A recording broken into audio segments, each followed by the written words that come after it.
Hello everyone, and welcome to my very first speed build. I am so excited, but before I get into it, hi, my name is Jasmine, and I am so glad you're here. In today's video, I'm building a cozy art studio home in Del Sol Valley. Cozy just means it's tiny, but I do have a reference photo, so I'll be sure to insert that here. It's just a cute, cozy cottage feel.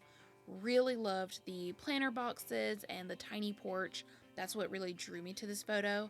Also, I think this is AI generated from Pinterest, which is crazy because it looks so realistic. But the sim I built this house for, she's named Eleanor. She's 23 and just moved to Del Sol from San Myshuno with her longtime boyfriend, but unfortunately, they didn't last long after the move. They actually moved here to further Eleanor's artist dreams and left all of their friends and family and lives behind. And that became just too much for Killian. So after 7 years together, they parted ways and he moved back to San Myshuno. So that leads us to this cozy art studio. It is a 1-bed, 1-bathroom house on a perfect strip of heaven for Eleanor. Coming from the big city, she's never had a yard before, and she's also never lived alone. So although this is a heartbreaking chapter for her, she also finds it super exciting. And I know what you're thinking, starving artists don't buy homes in Del Sol. Well, Eleanor comes from generational wealth.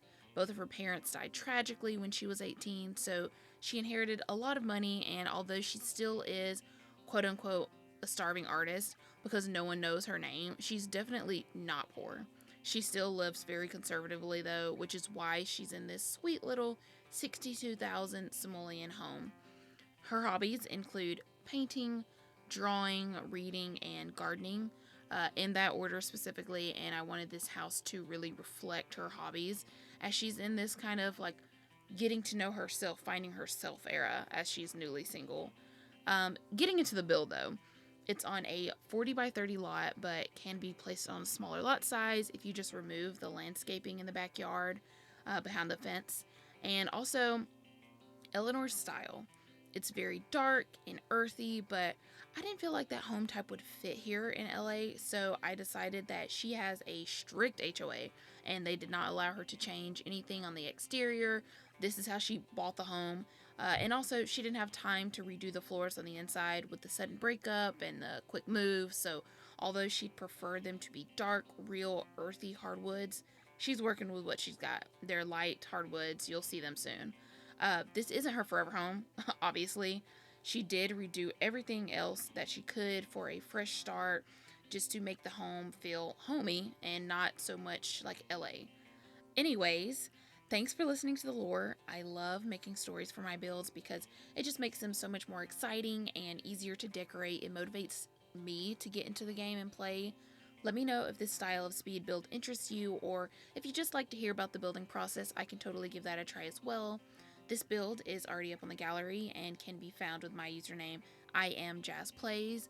Be sure to have the move objects cheat enabled when placing my builds, just to be on the safe side.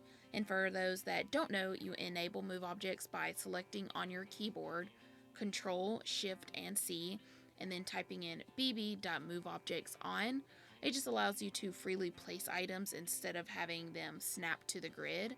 But yeah, guys, if you have any comments or suggestions or things you want to see me build, be sure to leave those below. I also post screenshots of my build on Instagram at iamjasplays if you need a reference for your next build. And I plan to post 3 times per week here on YouTube, so if you enjoyed this, don't forget to like and subscribe so you don't miss out on my next video. And yeah, I'm just gonna leave it here. Thank you so much for watching. Stay till the end for a walkthrough tour and screenshots, but I hope you all have a wonderful day, and hopefully I'll see you all in my next video. Remember, the world is your oyster. Bye, guys.